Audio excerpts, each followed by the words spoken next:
Hi friends, this is Dr. Pranjal, Chief Neurosurgeon at NeuroMind.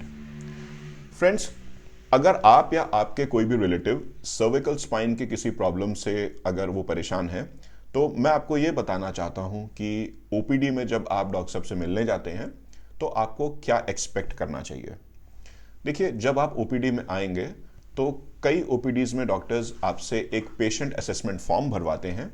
उस patient assessment form में आपकी current complaints, आपकी past की complaints, आप पहले कौन कौन से ट्रीटमेंट ले चुके हैं, आपको कोई एसोसिएटेड बीमारी है कि नहीं, इसके विषय में कुछ जनरल जानकारियां होती हैं।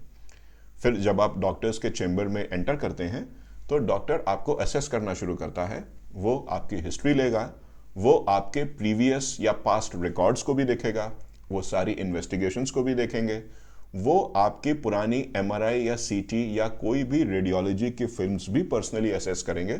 तो मैं चाहूंगा कि आप उन्हें हमेशा कैरी करें रिपोर्ट्स के साथ साथ।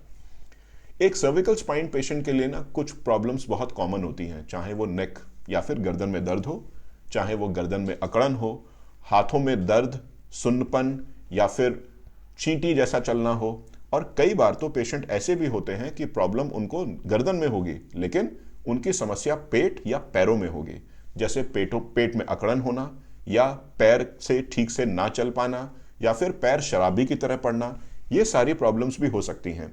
तो भले ही आपको गर्दन में समस्या हो, ये समस्याएं भी आपको साथ साथ में हो सकती हैं। कई बार सेक्सुअल प्रॉब्लम्स, यूरिन की प्रॉब्लम्स, पॉटी करने की प्रॉब्लम्स भी सर्विकल स्पाइन के पेशेंट्स में हो जाती हैं। तो अगर आपका डॉक्टर आपसे इन सब बातों के बारे में पूछ रहा है तो ये ना सोचें कि अरे सर, प्रॉब्लम तो हमको यहां पर है, आप क्या पूछ रहे हो।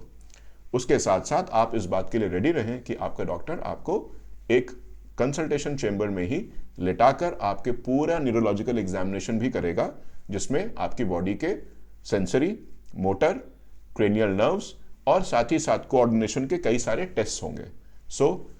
इन सब के बाद डॉक्टर आपका एक पर्चा बनाएगा जिसमें आपकी प्रीवियस दवाइयों को ध्यान में रखते हुए एक नया प्रिस्क्रिप्शन का पेपर बनेगा। और साथ ही साथ अगर हमें लगता है कि हमें कुछ एंसिलरी या एडिशनल इन्वेस्टिगेशंस की जरूरत है तो हम उसमें वो मेंशन करते हैं। इस सारे पर्चे पूरे कंसल्टेशन के बाद आपका एक ओपीडी का कंसल्टेशन पूरा होता है। तो यदि आप पहली बार आ रहे हैं तो ऐसे रहेगा, यदि आप फॉलो अप में आ रहे हैं तो अपने डॉक्टर को आपकी प्रीवियस जो भी कंप्लेंट्स हैं उसमें दवाइयों से कितना फर्क पड़ा और कितना नहीं, ये बताना बिल्कुल भी ना भूलें। Thank you.